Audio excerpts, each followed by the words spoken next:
പുറത്ത് പോയി പഠിക്കുന്ന സ്റ്റുഡൻസിനൊക്കെ FMGE കമ്പൽസറി ആണല്ലോ നമ്മുടെ നാട്ടിൽ. അപ്പോൾ അതിൽ ഫെയിലർ റേറ്റ് ഇപ്പോൾ നമുക്ക് കൂടുതലായിട്ട് വരുന്നുണ്ട്. അതിനുള്ള കാരണം എന്തായിരിക്കും? അത് നമ്മൾ ആക്ച്വലി ചൂസ് ചെയ്യുമ്പോൾ യൂണിവേഴ്സിറ്റിയുടെ ക്വാളിറ്റിയെ കുറിച്ച് നോക്കണം. അങ്ങനെ നോക്കിയില്ല എന്നുണ്ടെങ്കിൽ അതിൻ്റേതായ എക്സ്പോഷേഴ്സ് കുറയും. അപ്പോൾ എക്സ്പോഷേഴ്സ് കുറയുമ്പോൾ ഓഫ് കോഴ്സ് ആ ഒരു പാസ് പെർസെൻറ്റേജ് വളരെ കമ്മിയാവും. അപ്പോൾ നോക്കുകയാണെന്നുണ്ടെങ്കിൽ നമ്മുടെ നാട്ടിൽ <30% ഉള്ളൂ ഈ FMGEയുടെ എക്സാമിന് വരുന്നത്. ഓക്കെ, നമ്മളിപ്പോൾ FMGE എക്സാം കുറേ പേര് ക്രാക്ക് ചെയ്യുന്നില്ല, അല്ലെങ്കിൽ കുറച്ച് പെർസെൻറ്റേജ് അതിൽ വരുന്നുള്ളൂ പറഞ്ഞു. അതിന് ബിഹൈൻഡ് കാര്യം എന്തായിരിക്കും? ചില സ്റ്റുഡൻസ് ആക്ച്വലി ഒരു 2 months എക്സ്ട്രാ വെയിറ്റ് ചെയ്യാനുള്ളൊരു ഡിലേ കാണിക്കും.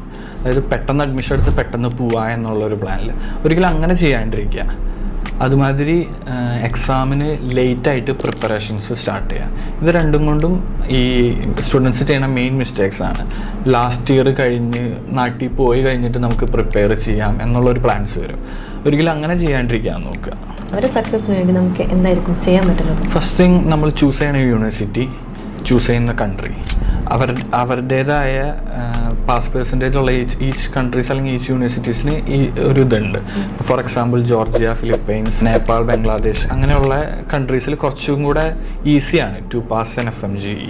അപ്പോൾ അങ്ങനത്തെ കൺട്രീസ് ചൂസ് ചെയ്യാൻ നോക്കുക. ഇപ്പോൾ നമ്മൾ പ്രൊവൈഡ് ചെയ്യുന്നത് പറഞ്ഞാൽ ഒരു FMGEയുടെ സ്റ്റാർട്ടിങ് ഫ്രം ഇവരുടെ കോഴ്സ് തുടങ്ങുമ്പോൾ തന്നെ നമ്മൾ അവർക്ക് അതിന് വേണ്ടിയുള്ള പ്രിപ്പറേഷൻസ് കാര്യങ്ങൾ നമ്മൾ പ്രൊവൈഡ് ചെയ്യുന്നുണ്ട്. അപ്പോൾ പിള്ളേർക്ക് കുറച്ചും കൂടി ഈസി ആയിരിക്കും അത് അച്ചീവ് ചെയ്യാനെന്നുള്ളൊരു ലക്ഷ്യത്തോടെ നമ്മൾ ഇങ്ങനെ ചെയ്യുന്നത്. ലൈക്ക് ഡോക്ടർ പറഞ്ഞ പോലെ ആ ലാസ്റ്റ് ടൈം വരെ വെയിറ്റ് ചെയ്യാതെ സ്റ്റാർട്ടിങ്ങിലെ അവർ ഒരു പ്രാക്ടീസ് ചെയ്ത് കൊണ്ടുവരികയെന്നുണ്ടെങ്കിൽ കുറച്ചും കൂടി ഈസി ആയിരിക്കും അവർക്കത് അച്ചീവ് ചെയ്തെടുക്കാൻ വേണ്ടി.